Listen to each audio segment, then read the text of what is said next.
안녕하세요. 오늘 5월 1일 주일 저녁 예배 시간입니다. 함께 하나님 말씀을 나누면서 은혜 받도록 하겠습니다. 오늘 함께 살필 말씀은 사도행전 4장 13절부터 22절까지입니다. 제가 봉독하겠습니다. 저희가 베드로와 요한이 기탄 없이 말함을 보고 그 본래 학문 없는 범인으로 알았다가 이상히 여기며 또 그 전에 예수와 함께 있던 줄도 알고 또 병 나은 사람이 그들과 함께 섰는 것을 보고 힐난할 말이 없는지라 명하여 공회에서 나가라 하고 서로 의논하여 가로되 이 사람들을 어떻게 할꼬 저희로 인하여 유명한 표적 나타난 것이 예루살렘에 사는 모든 사람에게 알려졌으니 우리도 부인할 수 없는지라 이것이 민간에 더 퍼지지 못하게 저희를 위협하여 이후에는 이 이름으로 아무 사람에게도 말하지 말게 하자 하고 그들을 불러 경계하여 도무지 예수의 이름으로 말하지도 말고 가르치지도 말라 하니 베드로와 요한이 대답하여 가로되 하나님 앞에서 너희 말 듣는 것이 하나님 말씀 듣는 것보다 옳은가 판단하라. 우리는 보고 들은 것을 말하지 아니할 수 없다 하니 관원들이 백성을 인하여 저희를 어떻게 벌할 도리를 찾지 못하고 다시 위협하여 놓아주었으니 이는 모든 사람이 그 된 일을 보고 하나님께 영광을 돌림이로라. 이 표적으로 병 나은 사람은 40여세나 되었더라. 아멘.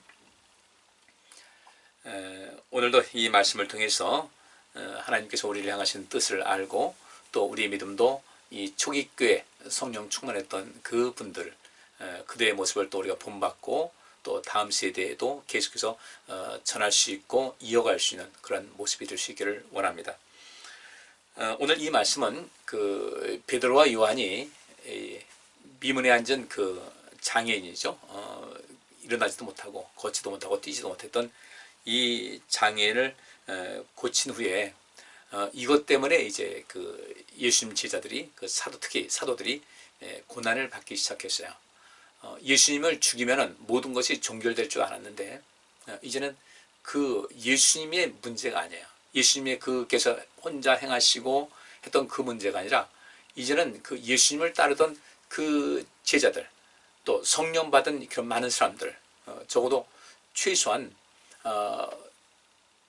예수님께서 말씀하신 대로 성령이 임할 때까지 기다리라고 했고 그들은 전혀 기도에 힘쓰는 가운데 성령이 임했는데 그때까지 그 남아서 주님의 그 성령이 임하실 것이라는 것을 약속을 믿고 기다리던 사람이 약 120여 명의 사람이 됐단 말이죠. 물론 그 중에서 그 사람들 다 성령 받았다고 할 수는 없지만 또 그렇지 않다고도 말할 수 없는 거예요. 어쨌든 100여 명 이상 되는 사람들이 성령 충만한 가운데 여기저기서 굉장한 역사가 나타났잖아요. 그리고 그 앞서서 우리가 하나님 말씀 보면은 사도들로 인하여서 많은 기적과 표적이 나타났다고 했으니까 이제는 예수님을 이제 그 십자가에서 이제 못 박아 죽이면 이제 끝났다. 그렇게 생각했던 그 사람들이 보통 당황스러운 것이 아니죠. 그러니까 사도들로 인해서 기사와 표적이 많이 나타났어요. 근데 그게 어떤 두드러지는 어떤 것이 아니었는데 이것의 기폭제가 된 것이 이 성전 미문에 앉은 이 장애인이 일어나서 걷기도 하고 뛰기도 하며 하나님을 찬양했다는 것이죠. 이것 때문에 아주 예루살렘이 발칵 뒤집힌 것이 됐습니다. 왜냐하면 지금 의학적으로도 그런 상태에서 그 흔히 말하는 안진뱅이 그 장애인이 느닷없이 발목에 힘을 얻어서 일어나서 걷기도 하고 뛰기도 했다. 발목을 다 다쳐가지고 기부스해가지고 한 달만 있어도 사실 제대로 걷지 못하는 것이거든요. 그때는 전부 다 관절도 굳어 있고 그렇게 된 상태에서 서서히 물리치료를 통해서 할 수 있는 것인데 단번에 일어나서 걷기도 하고 뛰기도 했다. 이건 있을 수 없는 그런 일이에요. 근데 이것을 더 부인할 수 있는 길도 없지 않습니까? 그러니까 이 공회원들 특별히 그 많은 유대교인들 예수님과 예수님 제자들을 그렇게 어떻게든 핍박하고 억압하던 그 사람들이 굉장히 난감하고 크게 당황할 수밖에 없는 그런 상황이었죠. 그러니까 그들은 자기들이 갖고 있는 공의회 의원으로서 자기들이 갖고 있는 그 권력을 가지고 이 두 사람을 이제 소환을 한 겁니다. 소환해가지고 이것저것 이제 묻고 할 때 이 두 사람은 우리가 한 것이 아니다. 왜 우리를 주목하느냐? 이 일을 이루신 분은 우리 예수 그리스도이다. 우리는 예수 그리스도의 이름으로 이 일을 했을 뿐이고 예수님께서는 여러분들이 죽였으나 그러나 그 예수님은 사망의 자리에 머무실 수 없는 그런 분이다. 하나님의 아들이시고 그런 죄가 없으신 분이고 그래서 하나님께서는 그 사망의 자리에 둘 수 없기 때문에 우리 하나님께서 예수님을 다시 살리셨다는 것을, 그리고 그분의 이름으로 우리가 모든 것을 했다는 거죠. 여러분들이 죽인 예수님은 다시 부활해서 지금도 성령님을 통하여 또 우리를 통하여 굉장한 역사를 이루고 계시다는 것을, 그분은 결코 죽으실 수 없는 분이고 영생하신 분이시다, 하나님의 아들이시다, 이렇게 증거하니까 이들이 너무너무 답답한 거예요. 어떻게 말을, 자기들이 반박할 자료가 전혀 없어요.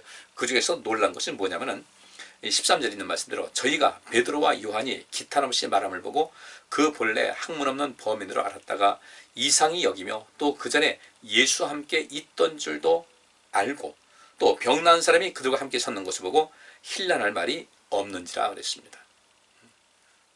놀란 것이 몇 가지가 있어요. 먼저 이런 기적이라는 것. 이런 기적이 일어나면 안 되는 거였죠. 그들에게는 이런 일이 절대 있어서는 안 되는 것이었어요. 자기들의 어떤 기득권을 누리고 또 자기들의 어떤 안락한 삶을 누리고 또 이런 모든 사람들 자기 나름대로 철옹성같이 울타리를 만들고 그 속에서 백성들이야 죽건 말건, 이스라엘 백성들이야 고난 당하건 말건, 자기들은 거기서 이대로 하면서 이대로 영원토록 모든 걸 누린다, 그렇게 살고 있던 사람들에게 그들을, 그 유대의 지도자들을 의지하지 않고서도 어떤 삶이 새롭게 펼쳐진 것을 눈으로 봤단 말이에요. 경험하죠. 사람들의 관심이 그걸 쏠리기 시작하는 거죠. 예수님에 대해서 생각을 달리하게 되는 거죠. 거기다 이제 기사 표지가 많이 나타났다. 이 미문에 앉은 안전뱅이를, 이 장애인을 고친 것을 통해서 그전엔 이런 일도 있었대, 저런 일도 있었대. 사도행전 2장에 나오는 말씀대로 사도들로 인해서 많은 기사와 표지가 나타났다고 했으니까 그것이 이제 또 더불어서 계속해서 많은 이야기가 되는 것이죠. 걷잡을 수 없는 그런 상황이 됐던 거예요. 거기다가 이 베드로와 요한, 기탄 없이 말함을 봤어요. 그 본래 학문 없는 범인을 알았던 거죠. 교육도 제대로 받지 못한 그 배에서 일하는 사람들, 그 갈릴리 저 시골 사람들, 지금 말하면 일자 무식인 줄 알았던 베드로와 요한이 말하는 것이 거침없이 이야기를 해요. 거침없이 이야기를 하는데 예수님께서 십자가에 못 박혀 죽으실 때, 붙잡히시고 고난당하시고 죽으실 때 그들 알잖아요. 예수님을 따르는 사람들이 별로 없었다는 거예요. 예수님 대신 나서서 변호할 사람이 아무도 없었다는 거. 다 숨어 있는 줄 알았는데 그들이 담대하게 나서서 우리는 그분의 제자다. 그분은 여러분들이 그분을 죽였지만 그분은 다시 살아나셨다. 하나님의 아들이다. 거침없이 이야기를 하니까 어떻게 맞설 방법이 없더라는 거죠. 여기서 깜짝 놀랐어요. 이상히 여겼다. 너무 놀란 거예요. 그리고 보니까 이제 그들이 예수와 함께 있던 그런 사람인 것을 또 알았기 때문에 이건 인정할 수밖에 없다는 것이죠. 그들이 이야기하는 걸, 베드로와 요한과 다른 여러 제자들이 말하는 것을 부인할 수가 없었다는 것입니다. 또 거기다가 14절 보니까 또 병 나은 사람이 그들과 함께 섰는 것을 보고 힐난할 말이 없었다. 베드로에게 고침받은 당사자가 그 자리에 서 있는 그 사실, 근데 이 의회에 모인 사람들이, 공회에 모인 사람들이 그 모든 현장 아닙니까? 베드로가 담대히 얘기해요. 요한이 기탄 없이 얘기를 해요. 근데 얘기를 하면서 이 사람이 나은 것은 우리가 한 것이 아니다. 여러분이 십자가에 못 박은 예수님, 그분은 영원히 죽는 자리에 있을 수가 없다. 사망의 자리에 있을 뿐이 아니다. 그래서 하나님께서 그를 다시 살리셨고 그 부활하신 예수님께서 우리 그분을 의지해서 그분의 이름으로 이 사람이 나은 것이다 하면서 여기 딱 소개를 하니까 모든 사람이 알잖아요. 하나님께서 많고 많은 사람 중에 왜 이 미문에 앉은 장애인을, 미문에 앉아서 한 40년, 그 40년은 아니겠죠. 어려서부터 태어나서 한 번도 일어나지도 못했으니까, 걷지도 못했으니까, 이제 자기가 할 수 있는 일을 나가서 누가 이제 데려다 주면 거기서 구걸해가지고 도움을 청해서 먹고 살던 이 사람이었는데, 하나님께서는 왜 이 사람을 택하셨을까 보게 되면요. 이 사람이 그 예루살렘에서 모르는 사람이 없을 정도로 매일 나가서 그 앞에 있으니까 사람들에게 도움을 청하니까 다 알고 있었는데, 항상 불쌍히 여기가 있었는데 이 사람이 멀쩡하게 선 걸 보니까 달라지겠죠. 달라지죠. 그전에 이 사람이 장애가 있을 때는 얼굴 모습이 얼마나 초라했겠어요.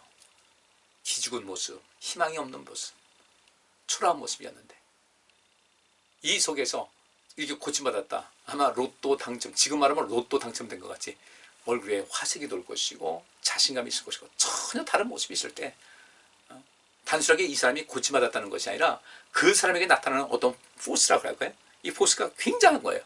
이것을 보고서 사람들이 다 인정하니까 이들도 할 말이 없었던 겁니다. 그래서 여기 또 병 나은 사람이 그들과 함께 섰는 것을 보고 힐난할 말이 없었다는 것은 할 말을 잃은 거예요. 무슨 말을 해야 될지 모르는 거죠. 왜? 증인이 서 있으니까. 그래서 이제 이걸 어떻게 할까 궁리하다가 우선 급하니까 베드로와 요한을 공회에서 나가 있으라고 하고 서로 의논하는데 16절 말씀에 이 사람들을 어떻게 할꼬 저희로 인하여 유명한 표적 나타난 것이 예루살렘에 사는 모든 사람에게 알려졌으니 우리도 부인할 수 없는지라. 그들도 아는 거죠. 뭐 우리가 부인할 수 없는 것이고 이런 모든 것은 우리가 어찌할 도리가 없다. 그러니까 궁리하다가 이제 내린 결론이 이 말이 이 모든 이런 것이 더 이상 이 사람들에게 이 민간 사람들에게 퍼지지 않게 저희를 위협해서 이후에는 이 이름으로 아무 사람에게도 말하지 말게 하자. 그러니까 그 속에서 뭔가 이 위협을 하게 되면 이 사람이 먹힐 줄 알았던 거예요. 우리가 위협하고 협박하고 또 겁박을 하게 되면은 전혀 이제 그런 모든 것을 안 하겠지. 그것밖에 그런 방법밖에 없었고 또 그렇게 하면 되겠지. 왜? 우리가 누군데? 우리가 공의회 이 권위 있는 이 기관이고 이 권위 있는 이런 기관 속에서 우리가 이 모든 것을 행하고 있는데 저들이 감히 우리에게 어떻게 할 것인가? 우리 말을 들을 거다라고 했어요. 그래서 18절에 그들을 불러 경계하여 도무지가 절대로 예수의 이름으로 말하지도 말고 가르치지도 말라고 이렇게 이제 경고를 했어요. 그런데 그렇게 하면 말이 통할 줄 알았는데 19절 말씀 보니까 베드로와 요한이 대답하여 가로되 하나님 앞에서 너희 말 듣는 것이 여기서 너희라고는 안 했겠죠? 하나님 앞에서 여러분들 말 듣는 것이 하나님 말씀 듣는 것보다 옳은가 판단하라. 당신들은 마치 우리가 하나님께 복종하기보다는 당신들에게 복종하는 것이 하나님께서 원하시는 것 같이 이야기하고 있네요. 20절에 우리는 보고 들은 것을 말하지 아니할 수 없다. 그렇지만 그것은 착각입니다. 우리 예수님께서 이루신 이 놀라운 일, 또 이 놀라운 일을 우리가 보고 들었는데 이 우리가 보고 들은 이 모든 것에 대해서 우리는 말하지 않을 수가 없다. 말하는 것을 금할 수가 없다. 절대로 그칠 수 없다고 단호하게 이야기를 해요. 옆에 그 장애에서 벗어난 사람이 서 있으니까 이러지도 못하고 저러지도 못하고 거기 있는 많은 사람들 다 예루살렘에 있는 사람 다 알고 있으니까 21절에 관원들이 백성을 인하여 죄를 어떻게 벌할 도리를 찾지 못하고 다시 위협하여 놓아주었으니 이는 모든 사람이 그 된 일을 보고 하나님께 영광을 돌림이로라. 오늘 제가 이 짧은 시간에 이제 말씀드리면서 결론 내릴 수 있는 것은 이것을 보시자고요. 베드로와 요한이 대답하기를 하나님 앞에서 너희 말 듣는 것이 하나님 말씀 듣는 것보다 옳은가 판단하라 그랬어요. 자, 오늘 낮예배 시간에도 우리가 그 말씀이죠. 신명기 6장에 있는 말씀대로 하나님께서 명령하십니다. 이스라엘 백성들에게 명령하시는데 여호와 하나님께서 보시기에 옳고 선한 일을 반드시 행해야 된다. 누구라면? 하나님의 자녀라면. 난 너희들이 내가 보기에 옳고 선한 일을 좀 자주 행하면서 살았으면 참 기쁘겠다. 유선이 아니라 하나님께서 우리에게 명령을 하신 거예요. 우리는 그 말씀을 받아들이셔야 되고요. 우리 주님께서는 지금도 말씀하십니다. 너희의 행하는 것, 지금 너희 행하는 것이 내가 보기에 옳다고 생각하느냐, 내가 보기에 선하다고 생각하느냐, 주님께서 우리에게 질문하신다면 우리는 뭐라고 해야 되겠어요? 내 마음을 다하고 성품을 다하고 목숨을 다하고 뜻을 다하여 너희는 나를 사랑해야 된다.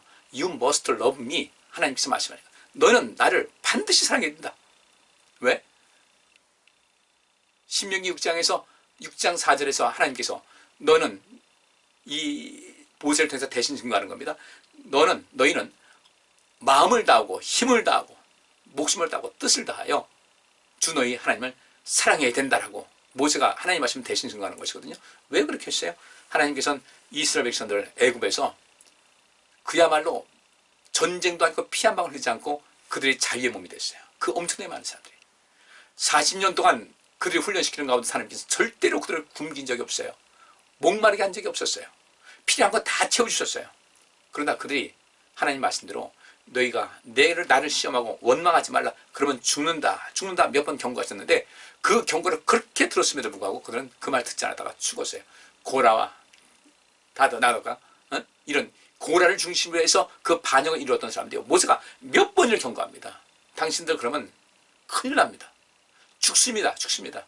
안 돌아왔어요. 그러다 죽은 거예요. 이 성경에서 하나님 사랑하라는 것도 바로 그런 명령이거든요. 우리는 하나님 사랑해야 돼요. 말로만 사랑한다고 하지 말고 사랑한다고 했으면 사랑하는 증거가 있어야 되는 거예요. 그래서 제가 여러분에게 하나님을 사랑하는 증거에서 제일 가까운 것은 하나님께 예배하는 것이다. 그분 말씀에 귀를 기울여서 하나님의 말씀 듣는 것이다. 그분께 틈틈이 기도하면서 그분께서 원하시는 여호와께 하나님께서 보시기에 옳고 선한 일을 행하는 것이다 라는 것을 계속 말씀하고 있지 않습니까? 그거 해야 되는 거예요. 그래서 저는 이 코로나 이런 모든 것이 방역지수 완화됐으니까 이제는 명분이 있잖아요. 그다음 뭐 나더라 이제 풀렸으니까 해야 되겠다. 그거 하지 않으면은 하나님께 예배하고 이런 하는 모든 우리의 하나님을 사랑한다는 어떤 증거를 보이지 않게 되면은 주의 그리스도의 복음에 합당한 그런 삶을 살고 있다는 어떤 증거를 보이지 않게 되면은 우리에게 심각한 상황이 될 수 있다고 말씀드리잖아요. 전 여러분들 겁주는 사람 아니에요. 여러분 아시잖아요. 제가 그런 성향이 아니라는 것을. 일부러 성도님들 겁박하고 또 이게 마음을 필요 이상 두렵게 하고 전 그런 거 싫어해요. 누군가 그런 식으로 저에게 다가온다면 저는 단호하게 거부한 사람이기 때문에 제가 그런 걸 싫어하는데 제가 여러분에게 일부러 그러게 했어요. 베드로와 요한이 오늘 말씀대로 그렇잖아요. 협박을 한 겁니다. 더 이상 예수에 대해서 말하지 마. 그러면 앞으로 살려줄게. 안 그러면 너희들 또 잡혀올 거야. 그때는 너희들 가만 안 둬. 그래도 베드로가 뭐라고 합니까? 하나님 앞에서 여러분들이 우리를 이렇게 협박한다 할지라도 그래서 우리가 고난당한다 할지라도 하나님 앞에서 여러분들의 말을 듣는 것이 하나님 말씀 듣는 것보다 더 옳은가 생각해 보시오. 여러분들도 하나님을 섬기는 사람인데 그러나 하나님께서 여러분 같으면 하나님 말씀을 듣겠습니까? 사람 말씀 듣겠습니까? 사람 말을 듣겠습니까? 맞서는 것이거든요. 이런 모습 돼야 돼요. 아까 말씀드렸죠? 적극적으로 악을 행하지 않는다고 해서 내가 죄인이 아닌 것은 아니에요. 선을 행하지 않게 되면 이것이 죄의 개념이 들어가게 되고요. 선을 행하지 않게 되면 사람의 속성상 사람의 이 본 성품상 자꾸 악한 것, 악한 쪽으로 또 하나님께서 기뻐하지 않는 쪽으로 자꾸 흘러가게 돼 있어요. 우리가 왜 예배를 그래도 열심히 해야 됩니까? 하나님 말씀 왜 가까이 됩니까? 하나님 말씀 실천하는데 왜 힘을 내야 됩니까? 그것이 우리를 알고 악으로 흘러가게 하는 이런 모든 것에서 브레이크 역할을 하기 때문에 그래요. 그래서 우리 열심히 하자. 네? 그렇게 하는 거예요. 여러분들 공부하는 것도요. 우리 몸 것도 마찬가지입니다. 어떤 분 그러더라고요. 어떻게 그렇게 체중을 관리를 잘합니까? 나는 매일 아침마다 체중계에 올라갑니다. 체중을 달아봐서 좀 오버가 됐다면 그 다음에 그 아침이나 그날 하루를 이 모든 식생활을 좀 절제를 합니다. 항상 그 상태를 유지하기 위해서 힘을 다합니다. 그게 그러더라고요. 매일 체중계에 올라가는 사람이 그래서 아침마다 정확하게 그 정확한 시간에 또 매일 그 체중계에 올라갈 때 똑같은 복장으로 하죠. 뭐 무거운 일이면 더 나가지 않겠어요? 똑같은 복장으로 해서 매일 그 시간에 정확하게 체중을 달아봐서 그걸 검토하는 사람들이 체중이 잘 조절이 되더라는 거죠. 신앙생활 다른 것이겠어요? 하나님 섬기는 거 열심히 해야 되죠. 그렇게 해야 되죠. 그렇게 하게 되면 주께서 우리를 통해서 놀라운 역사를 이루어 주시는 거예요. 왜 하나님께서 이 미문에 앉은 이 장애인을 쓰셨을까? 모든 사람이 알고 있으니까. 하나님의 계획 속에 있었어요. 그리고 이것은 그 당시 베드로와 요한과 그 장애인에 의한 계획한 것이 아니라 그렇게 해서 하나님의 복음이 널리 전파되게 하는 이 목적이 있듯이 하나님께서는 우리를 향한 계획이 반드시 있어요. 그래서 여러분께서도 여호와께서 여호와의 눈에 보시기에 하나님의 눈에 보시기에 옳은 일과 선한 일에 힘을 다한다 그러면 우리는 그 죄의 길에서 점점 멀어지게 되고 의로운 사람이 되고 선한 삶을 살아서 착하고 충성된 종에게 임하는 모든 복과 은혜가 차고 넘치게 될 줄 믿습니다. 꼭 그렇게 살아가셔서 여러분의 삶을 통해서도 이 베드로와 요한이 이루었던 놀라운 그런 기적적인 역사 하나님의 능력이 나타날 수 있기를 주의 이름으로 축복합니다. 이 한 주간도 믿음 안에서 늘 평안하시고 늘 승리하는 삶을 사시길 바랍니다. 기도합니다. 하나님 감사합니다. 오늘 우리 모두가 이 말씀을 통해서 익히 주의 뜻을 알았사오니 여호와 하나님께서 보시기에 옳은 일과 선한 일을 하는데 힘을 다해서 우리가 죄와의 싸움에서 늘 이기게 하시고 하나님의 뜻을 선한 뜻을 이루면서 하나님의 은혜와 복을 받는 일에 부족함이 없게 하여 주옵소서. 예수 그리스도 이름으로 기도하옵나이다. 아멘. 예, 감사합니다. 편안한 시간 지내시고 이 한 주간도 주 안에서 늘 복되시길 바랍니다. 감사합니다.